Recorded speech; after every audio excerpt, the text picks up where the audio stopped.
tract infections in young kids going to schools. We do see nowadays days babies getting urinary infection, or even few months baby or going to school going kids getting urine infection.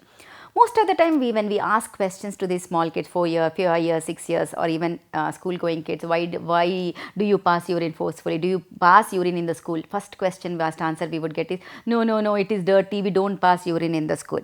So they are holding urine for long durations, not passing the urine. So that becomes a reservoir for infection. So bladder becomes a reservoir where the infection starts breeding and then causing urinary tract infections. So first, keeping the bathrooms, or even the in the school, the areas where the kids go to the washrooms, to be clean and fully water availability of water to be there, and all that will stop the kid from holding the urine.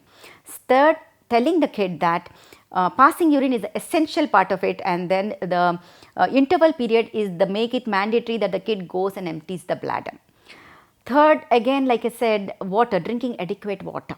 Most of the kids again don't drink lots of water thinking that they will have to pass urine, so they want to avoid it.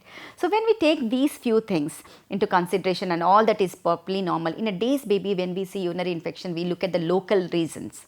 When the estrogen is less after the girl is born, we do have adhesions, means one side of the vulva getting adherent to the other side of vulva, so the passage of the urine, the local area gets contaminated. If something like that happens, then medically we take interventions so that urinary tract infections go from there.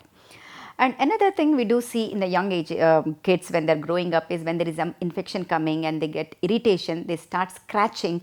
That itself again leads to infection, and infection going into the urinary tract. So anything like a pencil or a pen, whichever they have, they start scratching with that, that can also lead to infections. So all these things taken into consideration when we start explaining to the kids the importance of how urinary tract infections can come and how to avoid, most of the kids will listen to us and then they take care of themselves.